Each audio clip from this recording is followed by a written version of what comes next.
This person goes, I must be a masochist for allowing myself to really read this till the end. Oh my gosh.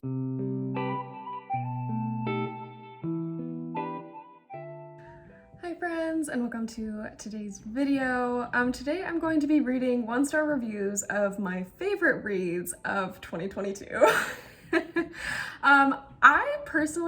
I just joined Goodreads as of last year. I'm pretty new to the scene when it comes to book reviewing, but I've absolutely loved it. And I can't fathom giving a book 1 star. One, I usually don't pick up books that I think would be a 1-star read for me. And two, I just genuinely don't think a book could be that bad, you know? Like if a book's not amazing, 3 stars, 2 to 3 stars, you know, but a 1 star, that's like the book was the worst thing I've ever read in my life. And I don't think I could ever do that. Especially with the 5-star reads that I read this year. So I am fascinated to see why people would give that review. Maybe I'm just nice. Maybe I'm just too nice with my reviews. But I just genuinely cannot imagine ever giving a book 1 star. Either way, let's dive in and see what people thought about my favorite books of 2022. So the first book that I wanted to check out is The Song of Achilles. I read this year, earlier this year for the first time, along with Circe, which was Madeline Miller's newest book. And The Song of Achilles was a straight up 5-star read. I love Madeline Miller's writing. I think it's absolutely phenomenal. I loved the story. I'm also a big Greek mythology nerd, so that might add to it, you know, just a bit. But I'm fascinated. How did people think that this could be a 1-star read? Right now, the Goodreads rating for this is 4.38 stars, which makes sense. You know, I could understand why people would give it less than 5 stars. I get it. 1 star, I don't know. Let's give this a look.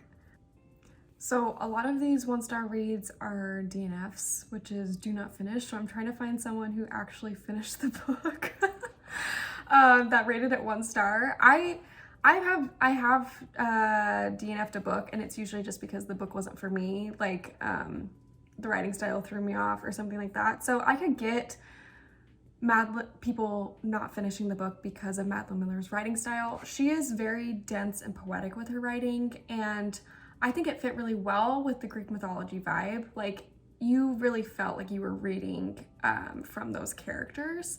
So I could get why people maybe didn't love that, but I'm trying to find one of someone who actually finished the book, because I feel like you have to finish the book to rate it, you know? At least for me, I don't rate a book that I don't finish, because it was just who knows, the last 100 pages could have been the best thing ever and I would never know. Okay. All right, so I found someone who finished it. I'm gonna disagree with the Orange Prize Committee. I'm going to disagree with thousands of Goodreads reviewers. This book is crap. Okay, all you trolls. Go ahead and tell me what a Philistine I am, and how ignorant I am of Greek literature and mythology, and how my failure to appreciate this book reflects my limitations rather than those of the book. This person's gotten wrecked before, so jeez. You don't really need to bother defending this book because the masses seem to agree with you. Okay. If you ask me, this was a harlequin. Boring Patroclus is wholly infatuated with the impossibly perfect Achilles, who even more impossibly returns Patroclus's passion. Lots of purple prose, lots of love, daring battles, blah, blah, blah. Got about halfway through and decided I was finished wasting my time. I'm fine with Patroclus and Achilles being in love, but a little complexity, please. How about some characterization? How about some relationship tension from within, not just without? I've read some glorified harlequins that managed to break my snob barrier. Outlander and Water for Elephants to just name 2. Sadly, this one didn't. Perhaps this was in part because of the accolades that led me to expect something far more literary or deep. Maybe if I had read the Iliad, I would be more excited by references and more forgiving of the book's flaws. So feel free not to take my word for it, but I found this book incredibly disappointing. All right. I've seen a lot of this, of just people not liking the characterization of Patroclus and the perfect Achilles. I will say, I think Achilles was portrayed as this perfect person because the whole book is written in the point of view of Patroclus. And Patroclus viewed Achilles as this godlike, perfect human being. So I will say, like, maybe take into account the point of view for that one. I get it, but also, like, Patroclus is the one that is talking about Achilles, and that's how he views him.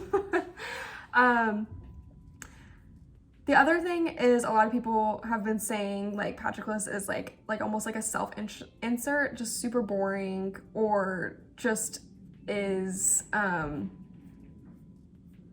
know, not that great of a character. And I can kind of see that, but I don't know. I feel like they were perfect characters, to be honest. I feel like it completely made sense the way that they interacted with the world. I mean, Patroclus spent his whole life being told, like, he wasn't good enough. So of course he's not going to see himself as good enough for Achilles, and he's not going to see that, you know, at all. And so having this, like, godlike person view him as more than is, like, view him as worthy of love is, like, a big deal for Patroclus in the book. So I think there's just, I don't know, I feel like there is tension within. I feel bad because this person literally said, don't talk about this book to me because I'm not gonna listen, which I get, but I'm just addressing it. Also, tons of people were like, if I only read the Iliad, this would be so much better. I don't think that's true at all. I will say, like, yes, I've read the Iliad, I have. But I feel like Madeline Miller does a very excellent job at making Greek mythology accessible for people, because the Iliad is not the most, like, fascinating read ever. I mean, unless you're really into Greek mythology and into that world. I just really think that Madeline Miller takes the Iliad, takes, you know, Greek mythology in general, and makes it accessible for people, makes it relatable, makes it a little more modern. And that's why I loved it. That's why I loved this book. So I really don't think you need to read the Iliad. I think the only thing you need is just slight knowledge of the Trojan War, which I think a lot of people have. Maybe I'm overreaching, but I don't think, if anything, I think reading the Iliad and knowing the ending, you know, takes away from this book because you're spoiled already. The book was spoiled for you. So I'm gonna disagree on that point as well. But again, you know, I can see where some people are coming from with Patroclus being boring, Achilles being this unreachable thing, but to some extent that's the point, because of the point of view is written in, because of the things that Madeline Miller was trying to kind of get across. I don't know, I can see it, but also 1 star for that? Maybe I'm too generous, but really? I don't know. All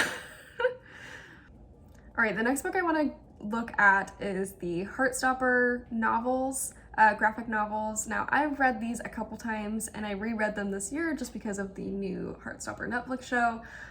So I'm fascinated just because I know tons of people have read the graphic novel since the show came out, what people have thought. I've heard things already about this book from people who did not like it at all. So let's check it out. Right now, Goodreads has this book at a 4.53 rating.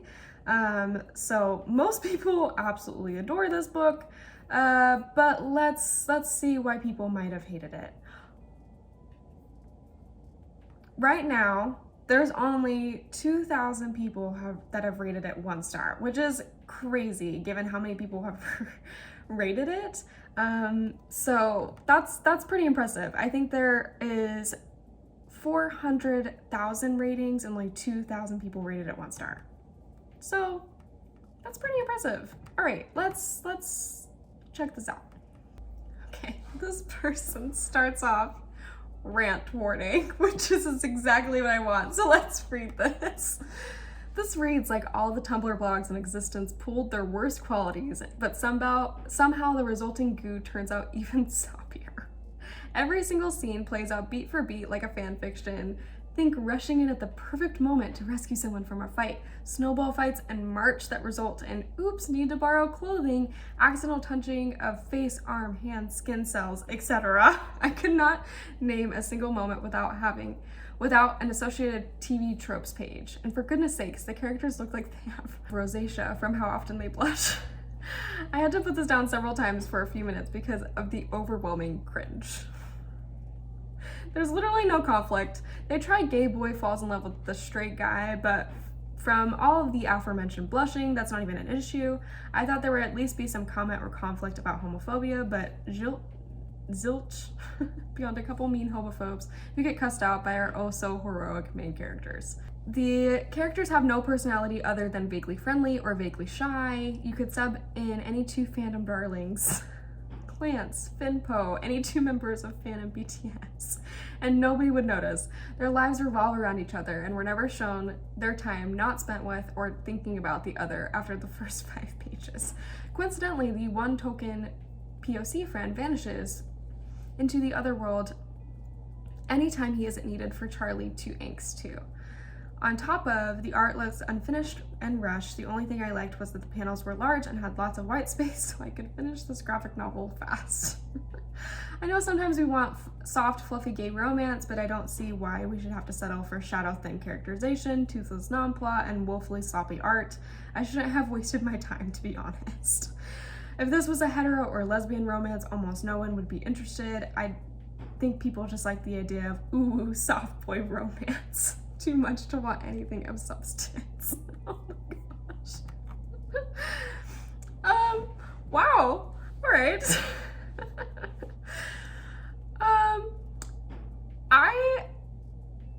This is kind of hilarious because I loved this because of the tropes that were involved. I loved this because, one, it shows high school romance in a believable, soft way. Like, high school romance is not super gritty and edgy. It's not Euphoria. As much as Euphoria is a great show, that's not the majority of the high school experience for people. So I really, really loved that. And honestly, the friend group reminds me of my own friend group in high school. And I love the fact that there's not a token gay character in the straight friend group. You know, it's this friend group that is full of people from all over the place, and they have tons of different backgrounds and all that stuff. I can't quite remember if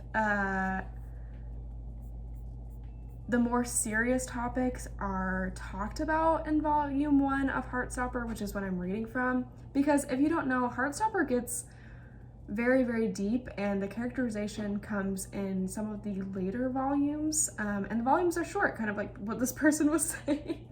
The panels are pretty big, so each volume is a little shorter than what it may seem to be. So I think maybe yes, in volume 1 there wasn't a lot of characterization for characters. It was mainly about these two characters falling in love with each other for the first time and kind of what that means. And I will say that I love Nick's, I love Nick Nelson's character, especially as someone who's bi myself. I love that whole scene of him kind of dealing with what his thoughts are and how this kind of changes things for him. What does this mean for him? It just, that was my experience, and so it was really nice to see that in a novel, because little high school me, that was me. So it was really nice to see that. So I guess I can understand what this person is saying. Like, I think yes, in volume 1 there is not a lot of characterization. In the lighter volumes there's so much, and things get wild. There's serious topics of conversation, especially around disordered eating and things like that. And I think I like that, yes, homophobia is a very real thing that people deal with on a daily basis. I think it's nice to kind of have a novel where that's not the main focus.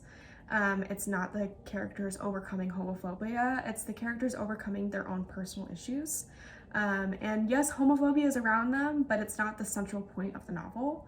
And I liked that. I feel like that needs to be seen more in, media. I just don't love it when the only thing a person has to overcome is homophobia from around them. Again, it's a real issue, but I just feel like we've seen those stories and I want more. I want to see different stories and stuff like that. So I loved Heartstopper. I think it was great. I highly recommend watching the Netflix show. They did an excellent job.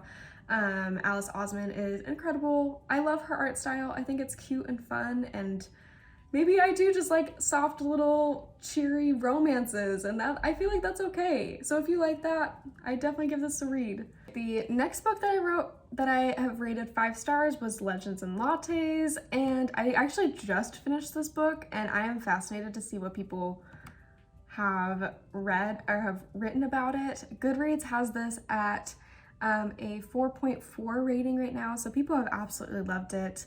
But let's see why people would have rated it 1 star. And this one only has 103 people that have rated it 1 star, so not a lot of people, which is kind of nice. Let's see. And again, lots of people DNF'd this. This person DNF'd it at 50%. As a slice of life, I wasn't expecting to find plot here, so that wasn't the problem, which I'm glad, because the plot isn't the important part. It's a slice of life novel. I was really looking forward to a rich setting or fascinating characters that would somehow bring the mundane to life in an interesting or dramatic way. What I got was no plot, what I got was no plot, characters with very little character, and a bland, could be any medieval fantasy village setting. And without that core trinity of plot, character, setting, there really wasn't that much of a reason for me to finish the book. Most reviewers absolutely love Legends of Lattes, and considering I am the tiny 1% subset that gave it 1 star, it's highly likely that I simply don't get this genre and it wasn't meant for me. Okay. Again, I don't love it when people rate DNFs. I feel like it's totally fine, but I wouldn't do it just because you never know if the book's gonna get better. But let's read this one. This person goes, "If this is the future of fantasy, count me out. There is nothing to the story. No imagination, interesting relationships, intriguing themes, etc. The characters all begin and stay one-dimensional, and instead of a fantasy version of a cafe, we get a replica of Starbucks or any contemporary cafe chain with the exact same menus, equipment, social norms, and patterns of cafe interactions. I want to see more kindness and collaboration in fantasy, but here we got artificially sweetened wish fulfillment where nothing felt earned. The whole premise is basically the characters reinvent Starbucks, they invent the takeaway coffee and writing someone's name on the cup, and the idea of pastry with coffee, and then invent cinnamon rolls, complete with frosting, biscuits, etc., instead of actually engaging with the imagination of what a fantasy cafe might be like, what kinds of fantasy ingredients could be available, how they could adapt to a very diverse creatures as guests, how to make it accessible for all kinds of sizes, how to make the best mugs for different types of hands, paws, coffees for different dietary restrictions and preferences, etc. Finally, the repetition of the menu in the audiobook format drove me insane. We have to hear it recited at least 5 times. In summary, cute premise, but it delivered watery instant coffee instead of a cinnamon latte with cream." I can get this. I can understand where this person is coming from. There is like that sense of like familiarity in what they're doing and what they're inventing. I personally loved that, and I feel like it fit with the cozy vibe. There wasn't anything super extreme happening. So you kind of get like nostalgia with fantasy, which is kind of nice. And I think that was the point of what the author was trying to do. But I understand this. I get that this isn't for anyone. I think that it did well as a cozy fantasy personally. I think that the fantasy was more in Viv's character arc and more in her ability to let go of things from our past and move forward and move past that. And there is some plot, you know, a little bit to that. Yes, the book is about building a cafe, and there's lots of chapters that dedicate themselves to this building of the cafe. But I think the main point of the book was Viv coming to terms with, I am not an adventurer anymore. I don't want to be an adventurer anymore. I'm leaving this behind. And that's like symbolically represented in a big catastrophe that happens to the cafe. I don't want to spoil anything, but I kind of love that there's some things that seem more serious that end up being resolved by baking. I think that's adorable and really fun and cute. But I can understand where this person is coming from. It's definitely not for everyone. And if you are into very gritty and intense fantasy, like, you will not like this book. But I loved it. I love cozy stuff. It's just fun for me. So yeah.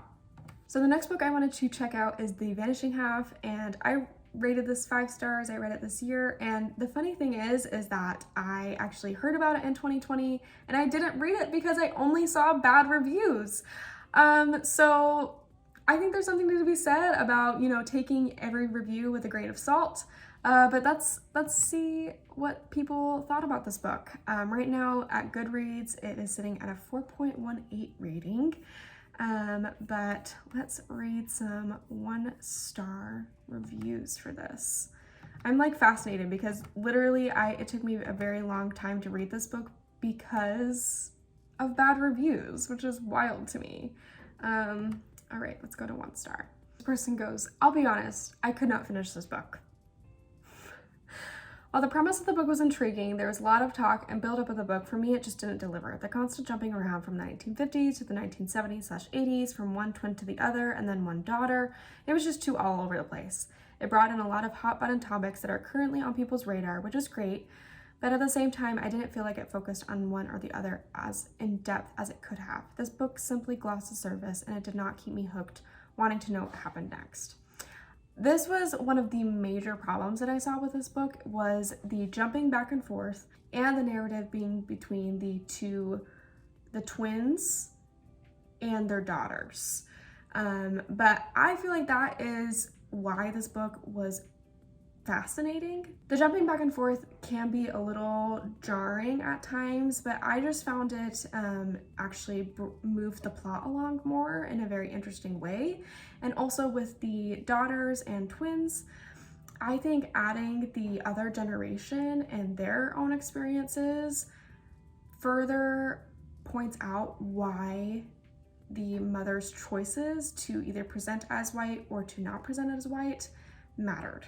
Showing how that affected their children really showed the gravity of those choices. It also just showed how different their lives were because of the choices that their mothers had made. And I think that is a really fascinating take on novels. It's usually just about the main character and how their choices affect the other people around them. But I think there's something to be said about the choices that your parents make can really affect you. And so I loved that about this book. But I can understand, you know, why the jumping around was a little weird. And again, I saw so many people hate this book because it started talking about daughters, and you're like, what was the point? Like, all I wanted to hear about was the women's lives that chose this. And I'm like, but the point is that their choices mattered. But I get it. Again, I just can't believe people are rating this 1 star. Maybe because she couldn't finish the book because of these things, but I feel like if that really was an issue, if that was the only issue for me, it would have been in like a 3-star read. The 1 stars I feel like are just aggressive. I don't know, maybe that's just me. This person goes, I know I'm in the minority here, but I just couldn't get into this book. I was finally ready to give up by about page 50, but I kept going, hoping it would draw me in. I finally gave up halfway through. There's just too many books on my to-read list to keep reading, something that isn't doing anything for me. Again, I feel like a lot of 1-star reads are people that just don't finish the book, which I get. Like, if the book isn't hitting for you, feel free to drop it, you know? But I feel like rating it 1 star without finishing a book does it a disservice, because again, if you only get halfway, the other half of the book could be amazing. A very similar thing happened when I was reading One of Us is Lying. I did not like the book originally. I thought it was really boring, but then I got past some of the characterization at the beginning and it got really good. So I'm just having a hard time with it. That's it. But let's go to one more book, and that's gonna be Book Lovers. This book spoke to me in a lot of different ways because of the sister relationship. I can see why people would rate this lower.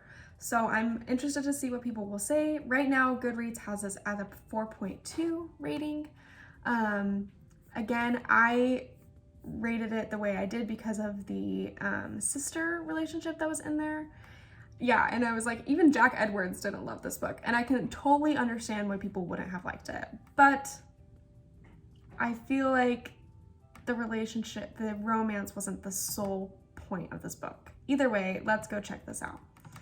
Okay, this person goes, "There's a reason why I avoided Emily Henry's books, and it seems like I was right." I don't know why, but I always had a feeling that her writing wasn't for me, and that's why I haven't read any of her books so far, even though they're quite popular. After reading so many good reviews for this one though, I thought, what the hell, I should give it a chance. It's been 4 days since I started reading it, and I am at 38%. Normally I would have finished it in 2 to 3 days, and I just can't keep reading it. It's making me sleepy every time I grab my Kindle to read it. Please don't come at me. I'm glad most of you enjoyed it, but it's just not for me. Totally get that. You know, like, sometimes books are just not for you. The writing isn't for you, the story isn't for you, like, totally fine. This person goes, "I must be a masochist for allowing myself to really read this till the end." Oh my gosh. Awful, awful, awful. Without charm, all already seen. Another boring heroine at the present posh New York time with a very poor sense of humor who thinks too much and is obsessed with nonsense. I don't really write bad reviews since I truly am a book lover, but this was really inevitable. Shame on me for wasting my time with this garbage. Oh my god.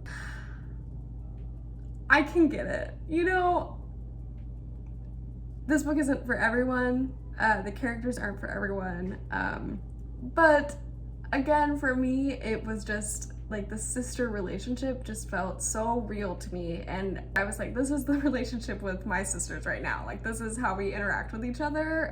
So I was just impressed that somebody had gotten that right finally in a novel. I don't see a lot of like accurate sibling relationships, so I loved that. I thought the romance was really sweet and nice. I can get that it's not quite enemies to lovers, and I feel like a lot of these contemporary romance books kind of throw around that trope willy-nilly, like, just because you're a slight work rival doesn't mean you're an enemy, right? So I can get why some people were disappointed with that fact, but I loved this book. I thought it was great. Either way, I hope you enjoyed that. I did have a couple more 5-star reads, but I think this video is getting a little long, so I'm gonna kind of end it there. But yeah, I recommend all of these books. You know, they're all great. They're all wonderful, fun. Most of them are nice and cozy, and if you are looking for some books for the holiday season, they're great books to end the year off with. But yeah, I hope you all have a wonderful rest of your day, and I will see you in tomorrow's video. Bye!